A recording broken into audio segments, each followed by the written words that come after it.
Greetings, weirdlings! It's Danny Danger, and this is my pull list for May 13th. Lady Killer number 5 comes out. We're gonna find out who put the hit out for Josie.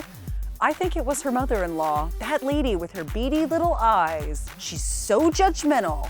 I think she might have made the phone call, you guys. East of West number 19 comes out. More apocalypse. The apocalypse is the continue apocalypse. Saga number 28 comes out this week, and I really like the play on words that they did there with Elena Axe, because right now she's pretending to be into what the bad guys do, but she's not. So yeah, I get it. It took me a minute. It's like Elena Axe. She's been doing actions this whole time. She's an actress.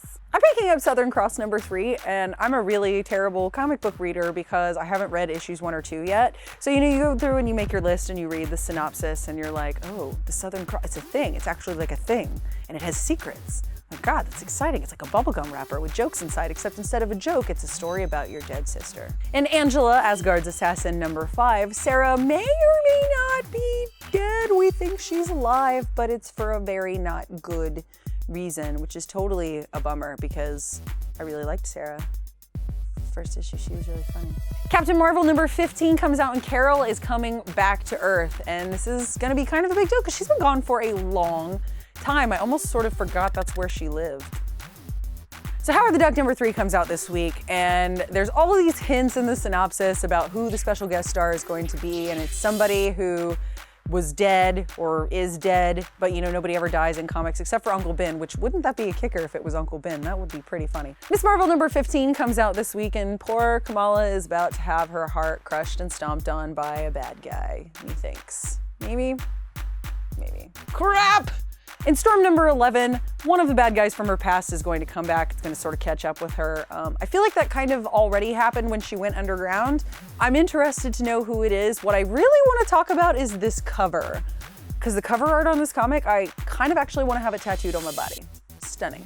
Thor number 8, we're finally going to find out who is actually Thor, and I can't wait. I'm really excited because I've been playing catch up on this series. I know everybody marks Jane Foster off the list, but I don't know if I mark Jane Foster off the list. I don't know that she's not just sickly only when she's not holding the hammer. I don't know. I really want it to be Jane.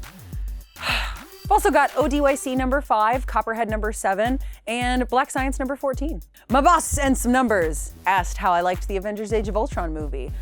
I liked it a lot, actually. I thought that they've tried to fit more than 2 hours worth of content in just 2 hours. I think that the movie sort of wanted to do this much and really only had the space to do this much, but I mean, all of that considered, it was good. I think everybody's being way too hard on it. I think that we expected the second movie to be like as good or better than the first, and the second movie is like never as good as the first, except when it is, but that's usually when the first movie is terrible. Come on. Emil Garcia went further and asked how I felt about Joss Whedon leaving Twitter and about people responding to him in the Age of Ultron. Joss Whedon quit Twitter, and it wasn't just because of Age of Ultron. It was because he needed to write, man. You gotta find that time to write. You gotta step away. By the way, he did say that's why he quit. It wasn't militant pitchfork-wielding feminists. It was because the dude needs time to write, which I can totally relate to. I am going to give this person a nickname. I will call you Pressy.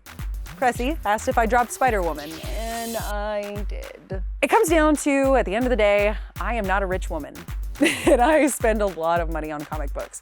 And here recently, I just really had to dial it back, and Spider-Woman, while it kept promising to get better, just wasn't making the cut for me. So maybe it's something I'll have to go back and collect in the trade when it comes out if it does progressively get better, but as it stands, I had to cut it.